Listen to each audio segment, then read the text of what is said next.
Throughout A Day No Pigs Would Die, Robert is presented with trials that test and toughen his character, gradually bringing about his transition into manhood. When Robert is forced to allow his best friend to be butchered so that the family can eat, it shows that he has accepted that some things in life are inevitable and that being a man is all about doing what has to be done. Robert Peck is not like the other boys that he goes to school with in Learning, Vermont. He is the son of an impoverished farmer and a shaker, both of which create a sense of isolation in Robert. He does not deal well with being different in the beginning of the book, as shown when he runs away from his trouble at school and does everything he can to avoid going back. Later in the book, when Robert becomes a man, he accepts his position in life and discovers that Pinky has not been his only friend. All of the major characters in A Day No Pigs Would Die are people who, though easily seen within certain categories, for example farmer, shaker, adolescent, assert their individuality by displaying original ideas and attitudes toward life.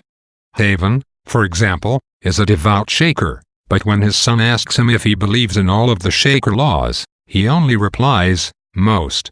In several situations he goes against shaker ways to make his own decisions. Mrs. Peck exhibits this same characteristic. When Aunt Carrie is fretting over the adultery of the widow Bascom, Mrs. Peck gives her approval for the way the widow carries on with life after her husband dies. A Day No Pigs Would Die is all about the way that its characters react to the traumatic events that they experience. One of the things that Haven tries to teach his son is that there is nothing that they can do about these tragedies except carry on. When Haven dies in the end of the book, his son and family show that they have learned this lesson thoroughly by carrying on with life as if it were any other day. A Day No Pigs Would Die is full of episodes where things die. What readers are meant to understand is that these deaths are necessary for the continuation of life. When Robert and Pinky watch the hawk swoop down and kill a rabbit, they feel sympathy for the rabbit, but at the same time, they have an even greater appreciation for the majesty of the hawk. The same idea is shown more clearly when Robert is forced to sacrifice Pinky so that the family will have enough food to survive the winter. Everything that happens in A Day No Pigs Would Die is a part of Robert's education. He has a formal education at school, the constant teachings of Haven, and the lesson that he learns from his own experiences. Though all three are valuable, the latter is clearly the most important in Robert's evolution.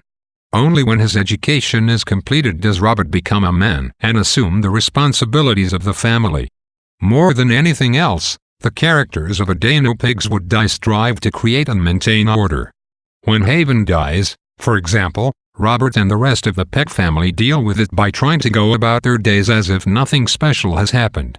When Robert discovers his father, he doesn't even immediately run into the house screaming, but calmly finishes his chores before going inside to break the news.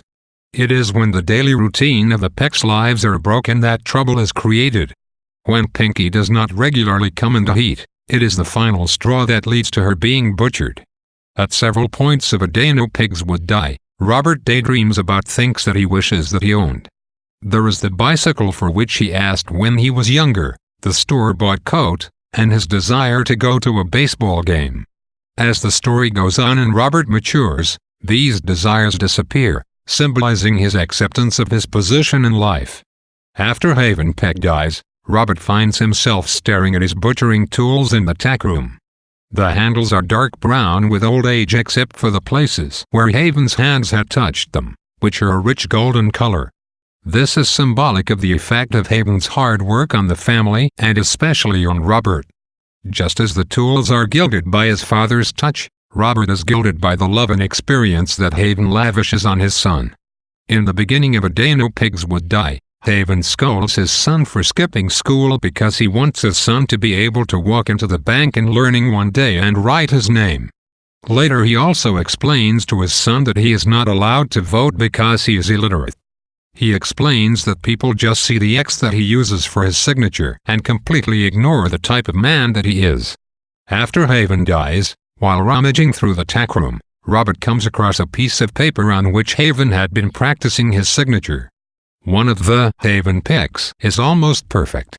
This symbolizes that though Haven dies, he had accomplished his goal of making Robert a man.